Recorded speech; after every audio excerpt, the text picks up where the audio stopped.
तुम्हारा अन्नदाता, पग पग पर है संग तुम्हारे अन्नदाता।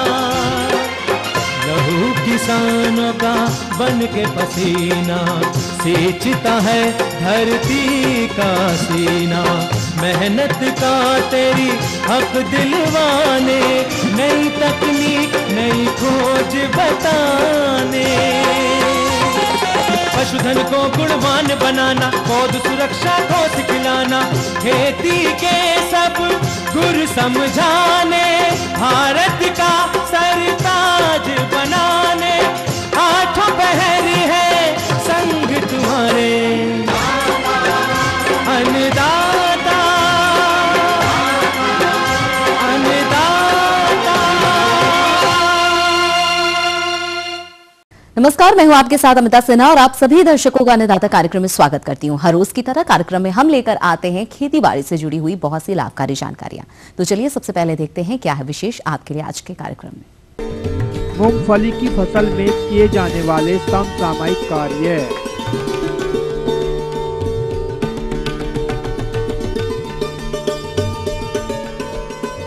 जैविक तकनीक द्वारा आम के उद्यानों का प्रबंधन।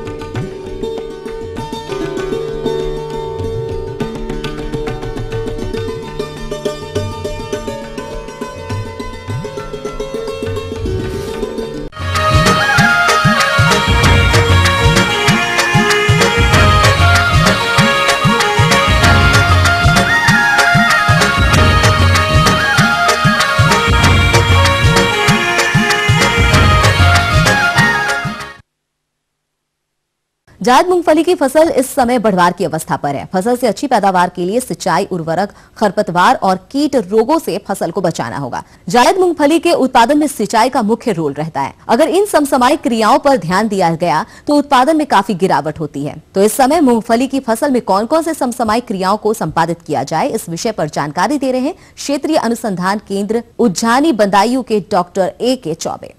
किसान भाइयों, आप लोगों को ये तो ज्ञात ही होगा कि गर्मी के मौसम में मूंगफली एक महत्वपूर्ण तिलहनी फसल है और नगदी फसल के रूप में इसका किसान भाई अधिक से अधिक प्रयोग करते हैं। और इस मौसम में गर्मी में अगर आप मूंगफली की खेती कर रहे हैं तो इत्मीनान से आप थोड़ा बहुत ध्यान दे करके 25 से 30 कुंटल प्रति हेक्टेयर की दर से उत्पादन ले पाते हैं, जो कि कम समय में एक बेहतर ज़्यादा लाभ देने वाली फसल है। तो आपको अब क्या करना चाहिए? अगर आप बुआई कर चुके हैं तो आप पहली निराई खुरपी से एक निराई गुड़ाई करा दें, जिससे खरपतवारों का भी नियंत्रित हो जाएंगे और उसके साथ आपकी फसल में थोड़ी सी गुड़ाई का भी जो फ़ायदा होता है वो भी मिल जाएगा। जो ज़्यादा महत्वपूर्ण है गर्मी की मूंगफली में वो है सिंचाई। आपको सिंचाई पर विशेष ध्यान देने होंगे और इसके लिए आपको क्या ध्यान में रखना है? 4 महत्वपूर्ण स्थितियां हैं जिस पर खेत में पर्याप्त नमी होनी चाहिए। अगर इन परिस्थितियों में खेत में नमी नहीं होगी तो आपके मूंगफली के उत्पादन पर विपरीत या बुरा प्रभाव पड़ता है। धूड़ की ज़मीन में खेती नहीं कर रहे हैं तो पहली सिंचाई आप 25 दिन या इसके बाद करें तो बेहतर होगा।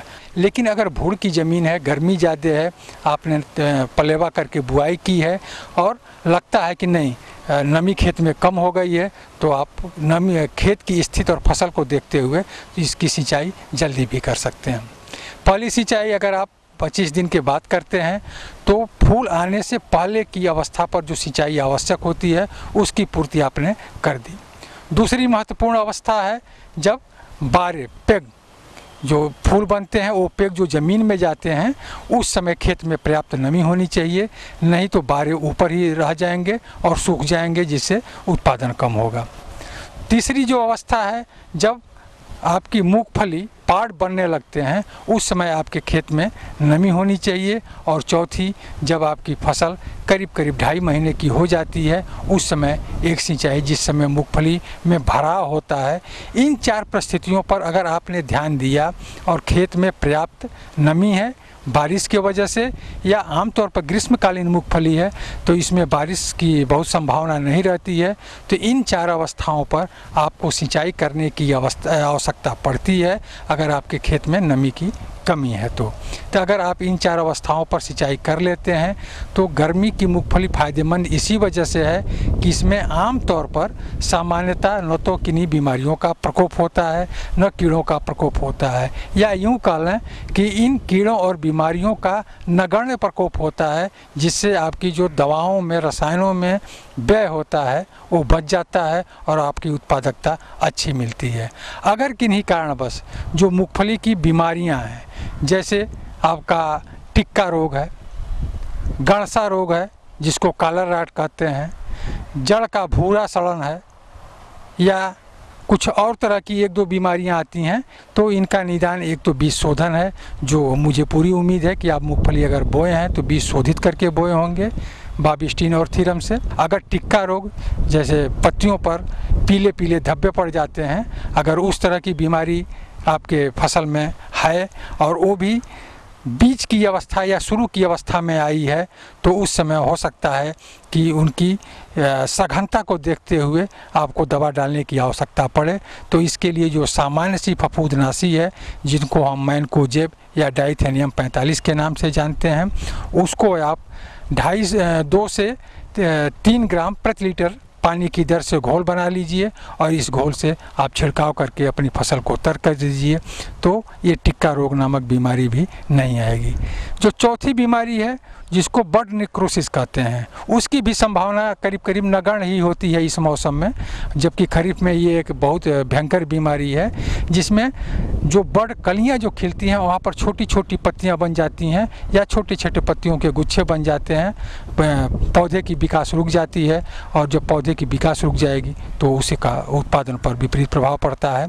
अगर वो बीमारी आपके खेत में दिखती है, इक्का दुक्का पौधे हैं तो इनको उखाड़ करके खेत से बाहर फेंक दीजिए, और लग रहा है कि नहीं इसके बावजूद भी बढ़ रहे हैं तो किसी भी सिस्टमिक कीटनाशक रसायन का, जैसे इमिडोक्लोप्रिड है, का आप छिड़काव कर सकते हैं।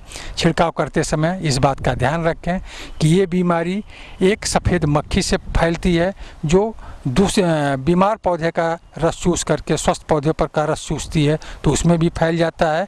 हमारा उद्देश्य उस मक्खी को मारना है, क्योंकि वायरल बीमारी है, इसका अन्य कोई निदान इतना उस तरह का नहीं विकसित हुआ है। तो इस मक्खी को मारना है तो आप अपने खेत के साथ साथ मेड़ों पर भी छिड़काव करें, जिससे आप उस मक्खी को नियंत्रित करके आप बर्ड नेक्रोसिस नामक बीमारी से अपनी मूंगफली को भी बचा सकें। कीड़े जो हैं, कीड़े आमतौर पर आपका सबसे भयंकर कीड़ा या सबसे प्रबल जो शत्रु है मूंगफली का, वो दीमक है। गर्मी में दीमक आने की संभावना लगभग नगण्य होती है। इसी तरह से आपका गीडार है, उसके भी आने की संभावना इस मौसम में नगण्य होती है। और अगर बाई दी वे बीच में कभी आपको लगता है कि नहीं दीमक का प्रकोप खेत में हो रहा है, तो आप इसी क्लोरपाइरिफास नामक रसायन को 2 लीटर प्रति एकड़ की दर से सिंचाई पानी के साथ, जो सबसे उत्तम तरीका है, सिंचाई पानी के साथ खेत में डाल देते हैं, तो आप अपने दीमक से अपनी फसल को सुरक्षित बचा ले जाते हैं और एक बेहतर उत्पादन आप पा सकते हैं। कम से कम 25 से 30 कुंटल प्रति हेक्टेयर की दर से आप गर्मी की मूंगफली से उत्पादन ले सकते हैं, जो आमतौर पर जो हमारी गर्मी की फसलें हैं उसमें सबसे ज़्यादा लाभदायक ये फसल मूंगफली की आपके पास उपलब्ध है। धन्यवाद।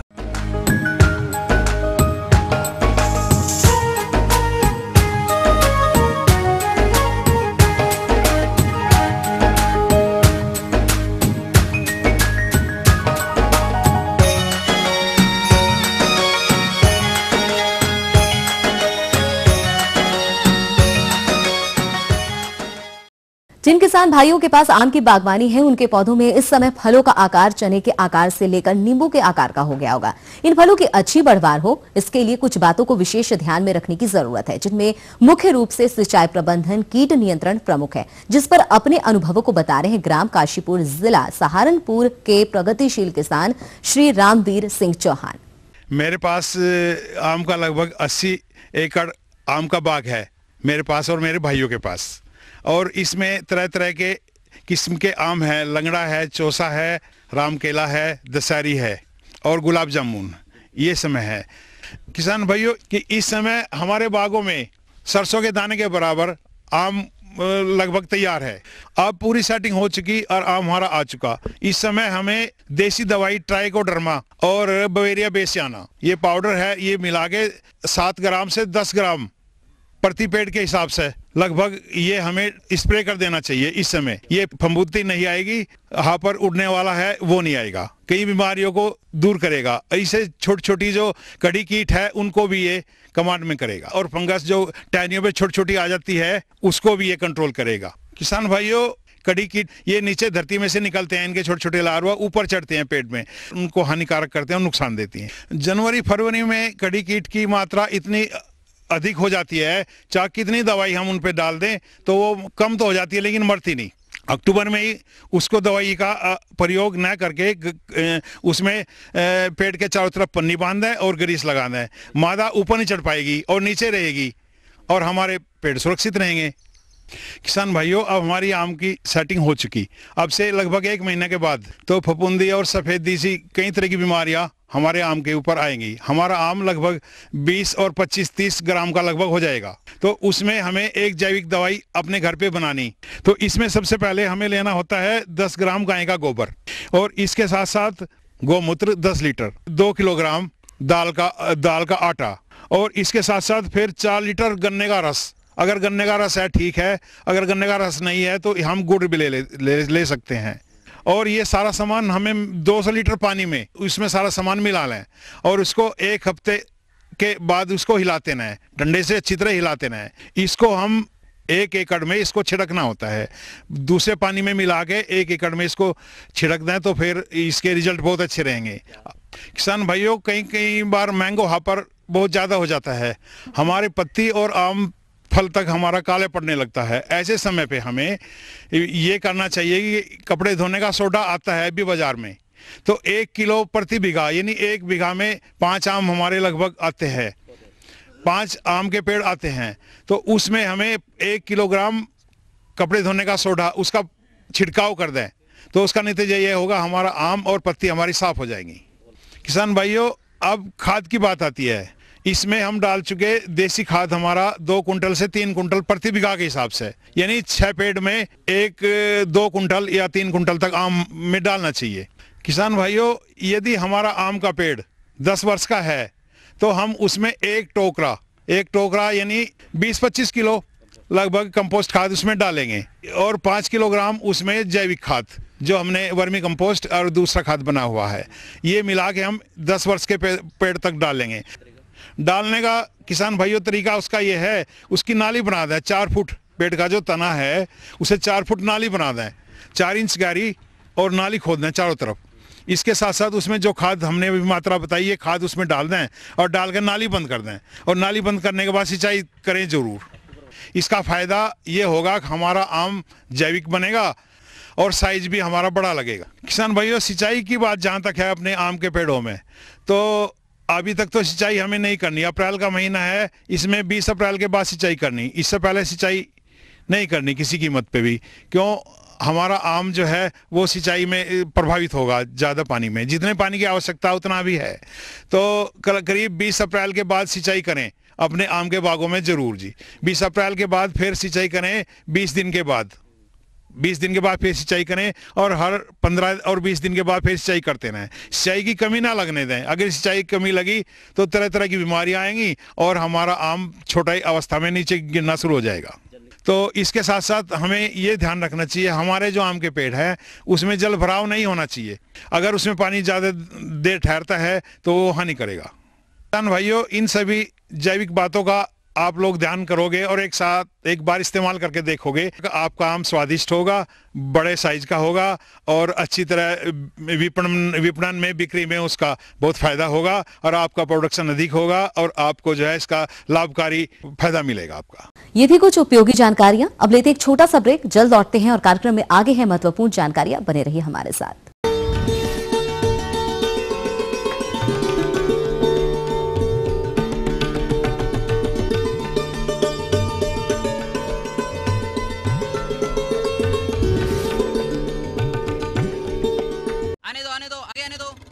कुछ गड़बड़ है। इस साल इतना ज्यादा वजन? भाई क्या छुपाया है ट्रॉली में? छुपाया नहीं, कोराजन लगाया है।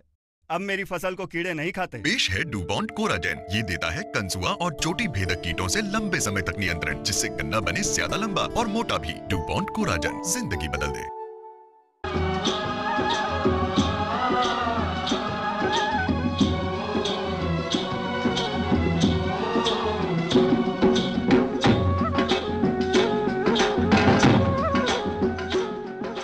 ब्रेक के बाद एक बार फिर से आप सभी दर्शकों का अन्नदाता कार्यक्रम में स्वागत है। बढ़ते हैं अपनी अगली प्रस्तुति की ओर।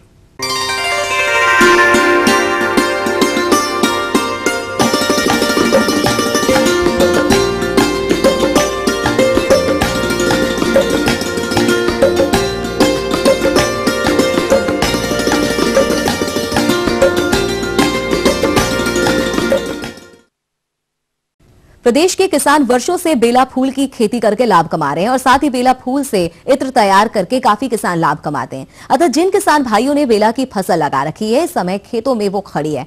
इससे अत्यधिक फूल की प्राप्ति हो, इसके लिए इस समय क्या क्या समसामयिक कार्यों को करना है, इसकी जानकारी के लिए हमारे बीच उपस्थित है कृषि वैज्ञानिक केंद्र कन्नौज के डॉक्टर अमर सिंह यादव। किसान भाइयों, बेला की खेती हमारे प्रदेश में, हमारे देश में बड़े पैमाने पर होती चली आ रही है। हमारे जनपद कन्नौज में इसकी खेती बड़े पैमाने पर बहुत समय से होती आ रही है। कन्नौज का नाम इस इत्र की नगरी के रूप में जाना जाता है। यहाँ बेला, गुलाब, मेहंदी ढेर खेती होती है।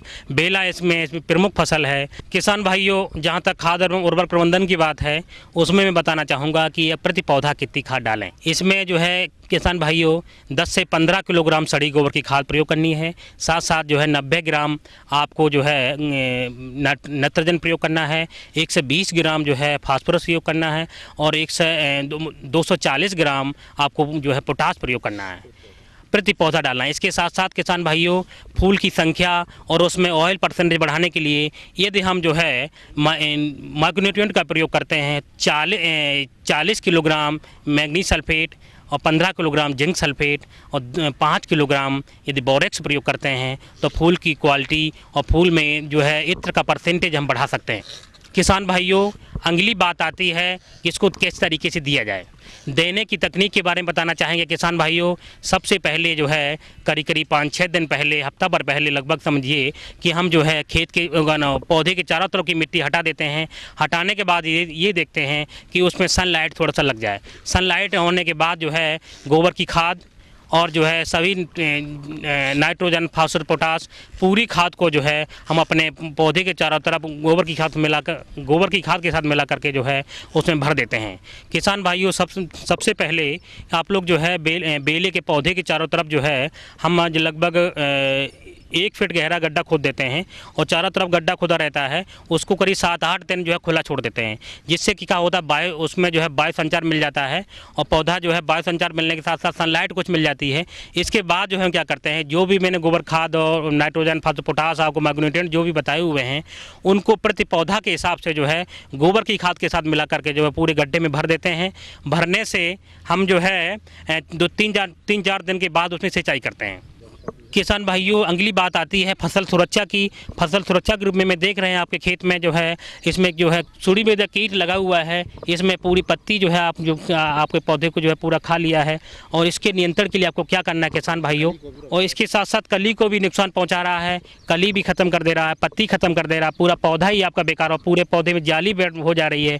किसान भाइयों, इन सब के नियंत्रण के लिए हम क्या करेंगे कि 2 ml मैलाथियान पर लीटर पानी घोल के अगर जो है हम स्प्रे कर देते हैं तो उससे जो है हमारे खेत में फली बेधक, पत्ती जो है उसको जो काटने वाला कीट और जो है वो सब जो है उसको हम ख़त्म कर सकते हैं और पौधा हमारा इन कीटों से नियंत्रण हो जाएगा, जिससे कि हमारे पौधे में जो है जो समस्या आ रही है इस समय वो उसको हम निदान कर सकते हैं। इसके बाद किसान भाइयों, अगली बात आती है कि फूल की तोड़ाई कैसे की जाए। सुबह जो है सुबह 5 से 6 बजे के बीच हम जो है अगर फूल की तोड़ाई कर लेते हैं तो इसको ज़्यादा सही रहता है, क्योंकि दिन में फूल की तोड़ाई करने से जब सनलाइट हो जाती है उस उस समय अगर तोड़ेंगे तो उसमें ऑयल की परसेंटेज कम हो जाती है। किसान भाइयों, फूल की क्वालिटी उतना अच्छी नहीं रहती है।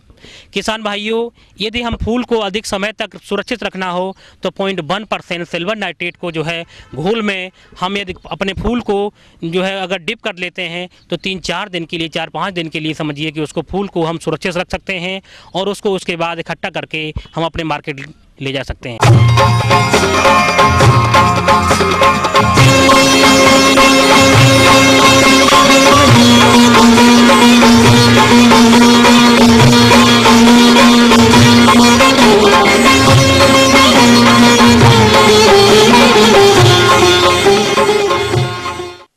पशुपालन व्यवसाय में महत्वपूर्ण भूमिका दूध देने वाले दुधारू पशुओं की होती है। तो पशुपालक पशु की सही उम्र की पहचान नहीं कर पाते हैं और जब वे पशु मेले या किसी किसान से पशु खरीद कर घर लाते हैं और जब उन्हें कम दुग्ध उत्पादन प्राप्त होता है जिससे वे ठगी के शिकार हो जाते हैं।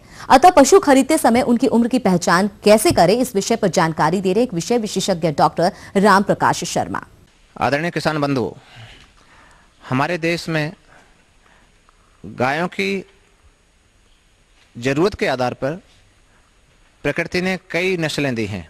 अब विषय ये आता है कि बुंदेलखंड में अपने लिए श्रेष्ठ नस्ल कौन सी है, क्योंकि दूध की भी ज़रूरत है हमें और हमें बछड़ों की भी ज़रूरत है। हमारे यहाँ गर्मी बहुत रहती है, सर्दियों में सर्दी भी बहुत रहती है, तो ऐसी गर्मी और सर्दी को सहन करने की जिस नस्ल में क्षमता अच्छी हो, दूध भी अच्छा देती हो, अगर उस नस्ल के ऊपर अगर हम बातचीत करते हैं तो एक चयन करने में समस्या जाती है। हमारे देश में वर्तमान में भी 24 नस्ल बची हुई हैं। उसमें हम लोगों ने अपने दीनदयाल शोध संस्थान में जो अनुकूलन परीक्षण किए हैं उस नस्लों में से साहिवाल नस्ल हमारे यहाँ सबसे अच्छी पाई गई है। ये नस्ल गर्मी सर्दी बरसात की जो स्ट्रेस वाली कंडीशन है उसमें भी अच्छा अपने को परफॉर्म करने की, अच्छे दूध देने की क्षमता इस नस्ल में है। अपने केंद्र पर 2200 लीटर प्रति ब्यांत के हिसाब से दूध हम लोगों को मिल जाता है। ऐसी नस्लें भी हमारे यहाँ हैं। वैसे तो अपने देश में 4500 लीटर प्रति लैक्टेशन यानी 4500 लीटर एक 300 दिन के ब्यांत में गायों ने दूध दिया है। ऐसी नस्लें भी हमारे यहाँ हैं। औसत परिस्थितियों में 1800 लीटर दूध गाय देती हैं किसानों के यहाँ भी।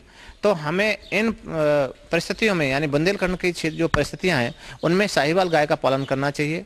और साहिवाल गाय की दृष्टि से अगर हम लोग पहचान की दृष्टि से बात करते हैं तो इसका रंग लाल होता है, शरीर मार्शल है, सींग छोटे, माथा चौड़ा है, पूरा शरीर सिमेट्रिकल है। इसका जैसे हम देख रहे हैं ऐन विकसित है, चारों थन अलग अलग स्थिति में इसके बने हुए हैं, जिसको हम दुग्ध शिरा बोलते हैं, जो हमारे ऐन के आगे से लगी हुई हैं, ये अत्यंत विकसित हैं। इसका अर्थ है कि इसमें दूध देने की अच्छी गुणवत्ता है। त्वचा है वो भी पतली होगी। ऐसी गाय का हम लोग चयन करेंगे तो हम निश्चित रूप से अच्छी गाय का चयन कर अच्छा जो जिसको दूध की गुणवत्ता भी अच्छी है, दूध की उत्पादकता भी अच्छी है, तो ऐसे पशु का चयन करके हम लोग अच्छा लाभ कमा सकते हैं। अब दूसरा विषय ये आता है कि साहिवाल गाय या दूसरा भी पशु जो जिसकी हमको बाजार से कहीं से खरीदना है तो खरीदते समय किन किन बातों का ध्यान रखना चाहिए। जो अपना अनुभव पिछले 22-24 वर्षों का इस केंद्र का है तो मैं किसान भाइयों को 2-3 प्रमुख बातों की तरफ ध्यान आकर्षित करना चाहूँगा। बाजार में गायों के साथ में या पशुओं जो ऐसे पशु जिनको दूध के लिए हम लोग खरीदना चाहते हैं तो कम से कम 4 बार का दूध हम लोग अपने आंखों के सामने दुहाई करा के देखें, क्योंकि एक बार के दूध के आंकलन से हम लोग ये अंदाज लगाना ठीक नहीं मानते। इसलिए मैं ये आग्रह करना चाहूँगा कि कम से कम 4-5 समय का दूध का हम लोग देखें, उसी के आधार पर हम लोग तय करें कि हमारी ये गाय भैंस इतना दूध देगी। दूसरा, जो दुधारू नस्ल होती हैं उनका ऐन विकसित होता है। थन चारों अपने अपने क्वार्टर के हिसाब से दूध देते हैं, तो थनों का जो आकार है वो विकसित होगा, ऐन का आकार विकसित होगा। जो दुग्ध शिराएँ हैं उन अगर वो पूरी तरह विकसित होंगी तो हमारे जो पशुधन हैं जो दुधारू नस्ल के हैं वो अच्छा दूध देंगे। सामान्य परिस्थितियों में जो मांसल पशु होते हैं वो अच्छा दूध देते हैं, जिनकी त्वचा पतली होती है वो दुधारू होते हैं। सामान्यतः जो सरल स्वभाव के पशु होते हैं उनमें दूध देने की क्षमता अच्छी होती है। लेकिन विशेष ध्यान इसमें उम्र का रहता है, चाहे वो हमारे बैल हों, चाहे भैंस हों, चाहे गाय हों। उम्र का ध्यान प्रमुखता से देना चाहिए खरीदते समय। और उसकी एक पहचान करने के लिए जो दांत देख के जो आकलन होता है वो श्रेष्ठ होता है। तो सामान्य परिस्थितियों में अगर हम पशु खरीदना चाहते हैं तो 4-5 वर्ष से पुराना पशु न खरीदें तो ज़्यादा अच्छा होगा।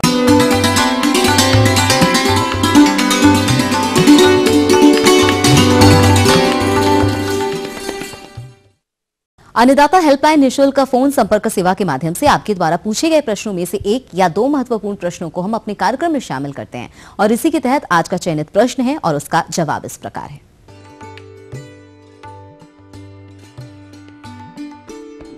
आज के अन्नदाता कार्यक्रम में जिस प्रश्न को शामिल किया गया है उसे पूछा है ग्राम लौंगपुर जिला बरेली के कृषक अमर सिंह। आप जानना चाहते हैं गर्मी में मुर्गियों का आवास प्रबंधन पर जानकारी। बात है कि भाई गर्मी में जो है हमारे जो पक्षी हैं ये खाना कम कर देते हैं और खाना कम करने की वजह से हमें क्या करना है कि इनके जो आहार है उसमें हमें जो पोषक तत्व हैं हमारे जैसे ऊर्जा है, प्रोटीन है, मिनरल्स हैं, विटामिन्स हैं, इनका घनत्व हम जो है खुराक में बढ़ा देते हैं कि जिससे कम खाने पे ही इनको पूरे जो है पोषक तत्व मिल जाएं। तो खाना जो है आहार हम जो है 10 से 4 बजे तक जो है पक्षियों का आहार बिल्कुल बंद कर देंगे और हमेशा जो है 4 बजे के बाद शाम में और सुबह में 10 बजे के पहले पहले जो है उनको आहार देना है। देखिए विटामिन्स की जहाँ तक बात करें, गर्मियों में जो है विटामिन सी जो है ये पक्षियों को अलग से देना चाहिए। पक्षी जो है गर्मी के कारण ज़्यादा पानी पीते हैं और ज़्यादा बीट करते हैं जो जिसमें जो है बहुत सारा पोटेशियम जो है उनका चला जाता। तो कैल्शियम, फास्फोरस, पोटेशियम, सोडियम और क्लोराइड, इन 5 तत्वों की मात्रा जो है वो गर्मियों में बढ़ा देनी चाहिए जिससे जो है तापक्रम का कम से कम असर हो। अगली बात आती है पानी की व्यवस्था कि पानी जो है ताज़ा पानी और ठंडा पानी हो तो ज़्यादा अच्छा है और पानी के अगर दड़बों में हम पाइप से दें तो और अच्छा है क्योंकि इससे जो है दड़बे का तापक्रम भी कम रहेगा और पक्षी जो है इस पे पाइप पे बैठकर बहुत हद तक जो है गर्मी के प्रभाव को कम कर सकते हैं। दूसरे दड़बों में जो हमें व्यवस्था में ये तो हमने आहार की बात की, जो हमारा बिछावन है इसकी मोटाई हम कम कर देते हैं कि जैसे सर्दियों में हम 7-8 इंच या 10 इंच तक रखते हैं, इसमें 2-3 इंच से ज़्यादा नहीं होनी चाहिए कि जिससे गर्मी का प्रभाव कम से कम पक्षियों पर हो। दूसरी बात, जो दड़बे हैं उनमें खुली हवादार जो है हवा जानी चाहिए अच्छी तरह से कि जिससे जो है तापक्रम जो है ज़्यादा ना बढ़े और पक्षी भी जो है जो प्रत्याबल है ये गर्मी का इससे कम से कम प्रभावित हो। वो कम रहता है या ज़्यादा गर्मी हो तो हम ये करते हैं छत पे जो है जूट की बोरियां बिछा देते हैं और उनको जो है सुबह शाम भिगोते रहते हैं कि जिससे जो है छत का तापक्रम जो है वो ज़्यादा ना बढ़े। इसके अलावा यदि बहुत ज़्यादा गर्मी है तो हम लोग कूलर्स का भी प्रयोग करते हैं दड़बों में कि भाई कूलर से जो है ह्यूमिडिटी भी मेंटेन रहती है और पक्षियों को आराम मिलता। हम ये उम्मीद करते हैं कि आज का कार्यक्रम आप सभी दर्शकों के लिए उपयोगी रहा होगा। किसान भाइयों, अन्नदाता आपकी सेवा के लिए संकल्परत है। कृषि संबंधित समस्या एवं सुझावों के लिए आप हमारे इस पते पर संपर्क कर सकते हैं। प्रोड्यूसर अन्नदाता ETV Uttar Pradesh, Uttarakhand, Ramoji film city, Hyderabad 501512 और साथ ही हमें ईमेल भी कर सकते हैं। हमारा ईमेल है annadaata.up@etv.co.in। इसके अलावा आप हमें निःशुल्क हेल्पलाइन नंबर 1800-425-4085 पर शाम 5 से 6 बजे के बीच संपर्क भी कर सकते हैं। अब आइए देखते हैं कल दिखाए जाने वाले कार्यक्रम की मुख्य झलकियां। दुधारू पशुओं की देखरेख एवं आहार प्रबंधन पर जानकारी, गुलाब की फसल में किए जाने वाले समसामयिक कार्य,